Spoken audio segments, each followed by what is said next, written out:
Assalamualaikum Sobat Islam Trending, semoga kita semua diberi kesehatan dan rezeki yang melimpah. Kali ini kita akan menceritakan kisah tentang Abu Nawas. Kisah Abu Nawas kali ini akan menceritakan tentang khutbah salat Jumat yang bertopik api neraka. Abu Nawas dikenal sebagai mubalik oleh tetangga dan warga sekitarnya, dan tak jarang ada orang yang berkunjung ke rumahnya hanya sekedar bersilaturahmi dan meminta petunjuk agar usaha yang dijalankannya berjalan lancar dan diridai Allah SWT. Namun satu hal pesan dari Abu Nawas ini, bahwa Abu Nawas tak bisa memberikan janji. Hanya saja dirinya mengingatkan agar selalu ingat kepada Allah SWT dengan jalan bersedekah. Hari Jumat telah tiba. Abu Nawas yang ditunjuk menjadi imam sekaligus khatib untuk memberikan ceramah pun bersiap berangkat ke masjid. Abu Nawas segera mandi dan berpakaian rapi. Setelah berpamitan dengan istrinya, Abu Nawas lalu melangkahkan kakinya menuju masjid. Tak lama kemudian, terdengar suara azan. Umat Islam khususnya laki-laki berbondong-bondong menuju masjid dan para warga sangat senang dan antusias sekali karena biasanya ceramah dari Abu Nawas ini sangat sesuai dengan situasi terkini. Namun belum lama Abu Nawas berkhutbah, dilihatnya banyak para jamaah banyak yang mengantuk, bahkan ada yang tertidur. Melihat hal itu, Abu Nawas berteriak, "Api, api, api!" ujar Abu Nawas dengan keras. Kontan saja para jamaah terbangun kaget, menoleh kiri dan kanan mendengar teriakan Abu Nawas itu. Sebagian malah ada yang hanya saling pandang saja. "Di mana apinya? Di mana?" teriak jamaah. Abu Nawas yang melihat para jamaah terbangun dan panik, lantas Abu Nawas meneruskan khutbahnya tanpa peduli pertanyaan para jamaah mengenai letak apinya. "Api yang dahsyat di neraka, bagi mereka yang lalai dalam beribadah," kata Abu Nawas dalam khutbahnya. Setelah menyampaikan khutbahnya, Abu Nawas segera menutup bagian kedua khutbah dengan berdoa. Sesaat kemudian, Abu Nawas kemudian memimpin salat Jumat dengan khusyuk diikuti oleh para jamaah. Para jamaah tersadar dan masih ingat akan api neraka yang diucapkan oleh Abu Nawas tadi. Menangkap dan memenjarakan angin. Itulah judul dari kisah Abu Nawas kali ini. Rasanya kok sulit ya untuk dilaksanakan oleh Abu Nawas kali ini. Alkisah, Abu Nawas kaget bukan main saat seorang utusan Baginda Raja datang ke rumahnya. Ia diharuskan menangkap Baginda secepatnya. Pikiran Abu Nawas bertanya-tanya, permainan apa lagi yang akan dihadapi kali ini? Setelah tiba di istana, Baginda Raja menyambut Abu Nawas dengan sebuah senyuman. "GR langsung tuh Abu Nawas. Akhir-akhir ini, aku sering mendapatkan gangguan perut," kata tabib pribadiku. "Aku terkena serangan angin," kata Baginda memulai pembicaraan. "Ampun tuanku, apa yang bisa hamba lakukan hingga mendapatkan panggilan?" tanya Abu Nawas. "Aku hanya menginginkan engkau menangkap angin dan memenjarakannya," kata Baginda. Abu Nawas pun hanya terdiam. Tak sepatah kata pun keluar dari mulutnya. Ia tidak memikirkan cara menangkap angin nanti, tapi ia masih bingung bagaimana cara membuktikan bahwa yang ditangkap itu memang benar-benar angin. Karena angin tidak bisa dilihat, tiada benda yang lebih aneh dari angin.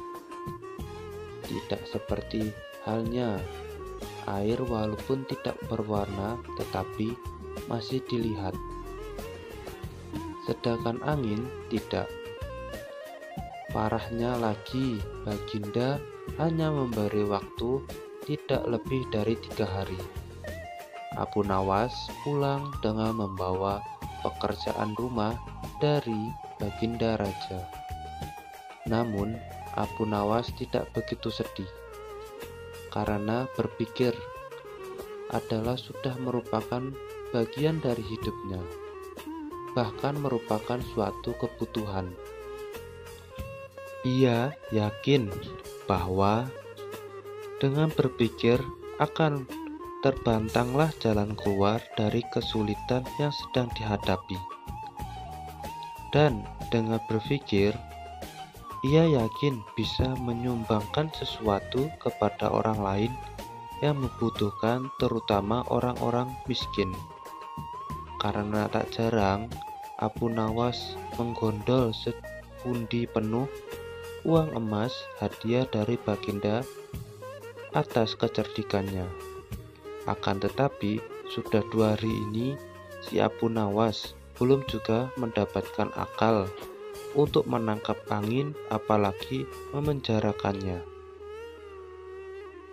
Sedangkan besok adalah hari terakhir yang telah ditetapkan oleh Baginda Raja. Abu Nawas hampir putus asa. Benar-benar tidak bisa tidur walaupun hanya sekejap. Mungkin sudah takdir. Kayaknya kali ini Abu Nawas harus menjalani hukuman karena gagal melaksanakan perintah Baginda. Ia berjalan bergondang-ganting menuju istana. Nah, di sela-sela kepasrahannya kepada takdir, ia teringat sesuatu, yaitu Aladin dan lampu wasiatnya. Bukankah jin itu tidak terlihat? Gumam Abu Nawas. Ia langsung kegirangan dan segera berlari pulang. Sesampainya di rumah, ia secepatnya mungkin segala sesuatu, kemudian menuju istana. Di pintu gerbang istana, si Abu Nawas langsung dipersilakan masuk oleh para pengawal karena Baginda sedang menunggu kehadirannya.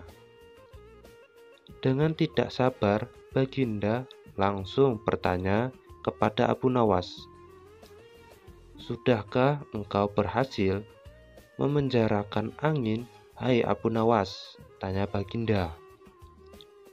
"Sudah Paduka yang mulia," jawab Abu Nawas dengan wajah berseri-seri. Abu Nawas kemudian mengeluarkan botol yang sudah disumbatnya. Kemudian botol tersebut diserahkan kepada Baginda. Baginda Raja menimang-minang botol itu sebelum bertanya lebih lanjut. "Mana angin itu, hai Abu Nawas?" tanya Baginda.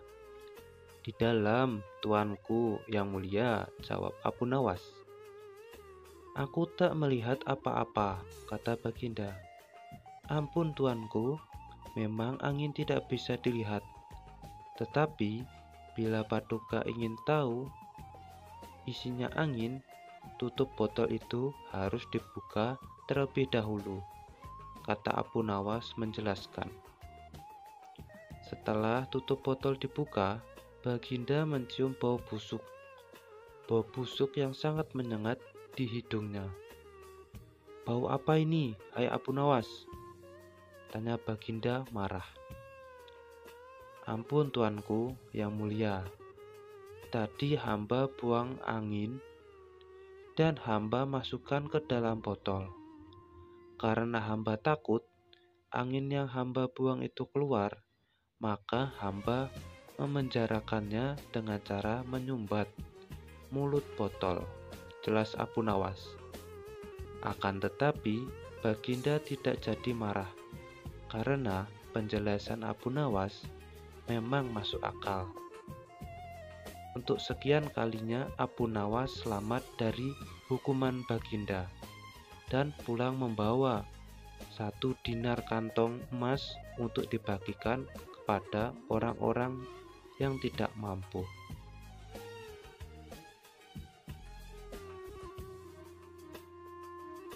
panah pembawa rezeki. Abu Nawas memang cerdik, meskipun tak mempunyai kemampuan untuk melaksanakan perintah sang raja. Namun, dia selalu berhasil melaksanakan tugasnya, dan hadiah selalu menanti. Sungguh rezeki yang tak disangka. Suatu ketika, Abu Nawas diundang oleh Raja Harun ar-Rasyid untuk makan bersama. Maka berangkatlah para pengawal kerajaan untuk menjemput Abu Nawas di rumahnya. Tak berapa lama kemudian Abu Nawas telah sampai ke istana dengan pakaian sederhana saja.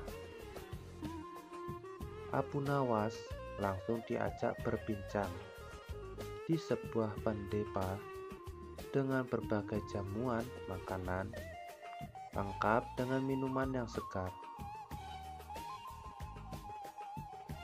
Melihat begitu banyak makanan, Abu Nawas pun sangat lahap menyantap makanan yang dihidangkan kepadanya. Sementara itu, Raja masih meneruskan pembicaraannya dengan Abu Nawas tentang kekuasaannya. Raja Harun bercerita kepada Abu Nawas terkait dengan luasnya wilayah yang telah dipimpinnya. Namun Abu Nawas nampak tidak menggubris, malah dia sibuk dengan makanan yang tersaji di hadapannya. Tak lama kemudian, Raja mulai melontarkan berbagai pertanyaan kepada Abu Nawas. "Hai Abu Nawas, kalau setiap benda ada harganya, berapakah harga diriku ini?" tanya Raja.